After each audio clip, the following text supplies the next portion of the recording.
Good afternoon, everyone. My name is Joel Salazar, and today I will be talking about teaching gifted students. Here is my presentation, my PowerPoint. So, what is a gifted student? Can anyone ask me or tell me what is a gifted student? Okay, good job.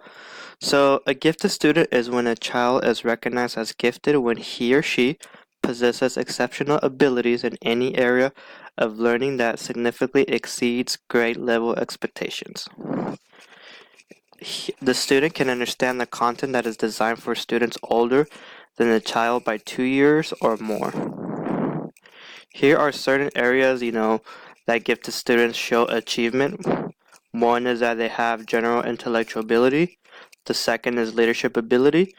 And thirdly, creative or predictive thinking. So this is kind of the definition of what is a gifted child.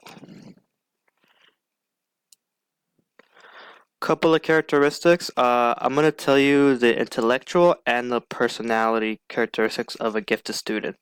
Intellectually is that they're rapid learners. They think, they put thoughts quickly, and they tend to understand the material, the content a lot quicker than most students.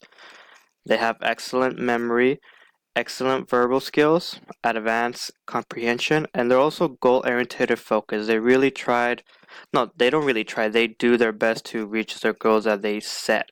They set a certain goal, they will achieve it. A personality characteristics, you have their self-discipline, which is really good. They have a sanity of a sense of humor. They're very responsible. They're adaptable, so they can adapt to anything, and they're very self-awareness of what's going on. Even though there are a lot of great things about gifted students, and we probably, how should I say this? We think good of them and we think they don't have any problems, that they're perfect because they're gifted students, but like everything in the world, they're not. There's also concerns about gifted students.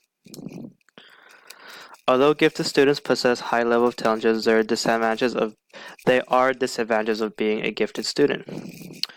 Many gifted students face challenges in school and beyond, which is true.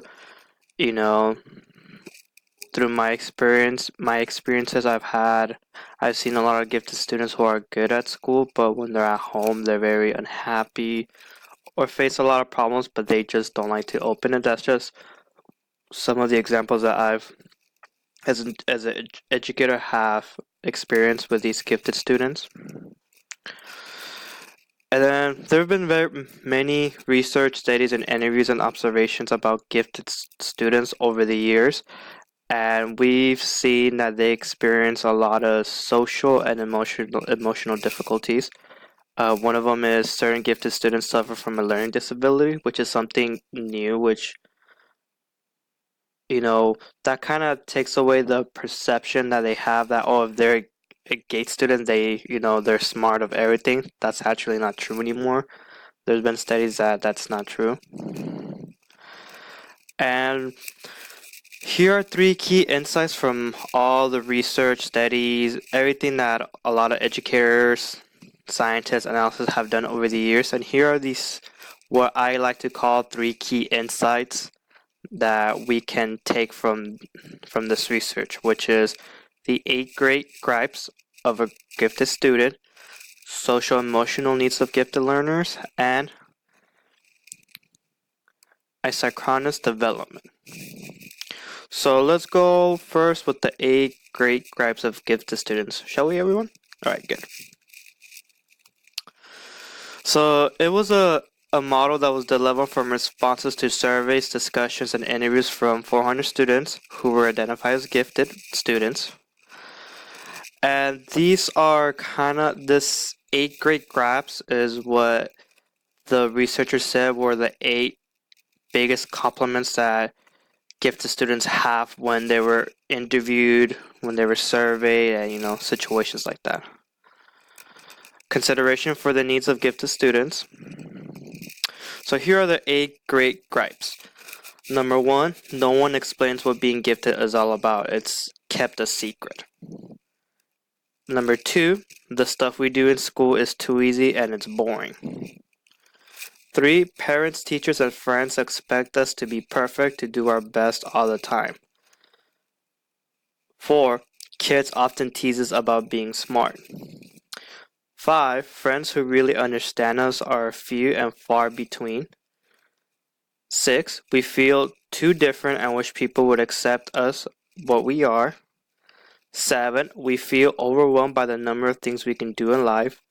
And 8, we worry a lot about the world problems and feel helpless to do anything about them. So these are the 8 statements that many gifted students complain to these researchers and in their interviews. And what was, I don't, no, that's not the word funny. What was really interesting is that when I began, studying more about gifted students, in my class in Education 458, I happened to be with GATE students. At that time, I was actually teaching eighth grade GATE math class. And when I was looking through these 8 gripes, these 8 statements, I was like, can that be true? Let me ask them. So I had a group of 30 students, and I asked them, look, guys, I told them about, that I'm enrolled in a class that we're learning about gifted students, and I had mentioned about what are the 8. I had mentioned, there are this what I call 8 great gripes, but before explaining them what it really was, I told them, these are the 8 great gripes, and I want you to guys tell me if you guys can relate to it or not. One by one, when I asked them, do you guys feel this way, or do you guys, feel or have experienced it? All 8 of these statements were true when I told my 30, I believe there were around 30 students, that they all say, yep, those are some of the things that we go through. And that's when I told them, this is actually a research that was done by many educators and researchers, that they found this to be as the 8 most complaints that GATE students have, and they all agreed before I even told them what it was. So this is a big concern because we don't want, our gifted students to feel this way. We want them to be, just like any other kid, depending the ages, but have them feel kids. We can't, pressure them, because they're GATE students, that they have to be perfect all the time. We can't push them that way, because we're taking their, what I like to call, innocence. Well, there's a certain age when kids have their innocence, and as they get older, it kind of goes away, but they're experiencing it from innocence to reality. And I feel that with these 8 statements, we're kind of taking that away from them. And we want them to be kids. We want them to, you know, of course, we have to challenge them, but, they're kids at the end of the day. They're, the ages of 4 till 17, so they're young adults. Let's do our best as educators to have them not feel this way, that we expect them to be perfect and to do their best all the time, because most of the time when they try to do their best, they see everything as competition, and it's just a lot of conflict. So let's do our best with these 8 statements that we saw. Try to find a way for our students, our gifted students, not to feel this way, because at the end of the day, they are our students, and our job as teachers, educators, and working within the education field is to have our students succeed, keep them safe, and enjoy their years in school. Another thing that researchers, throughout, so many years, what they found is called social emotional needs of gifted students. Although gifted students exhibit great maturity compared to other students, they are at risk at certain social or emotional difficulties in their needs if their needs are not met. So let's talk about some of the social emotional issues gifted students face. So there's perfectionism, super sensitivities, which is basically they're very sensitive, very emotional, sense that they don't know how to control their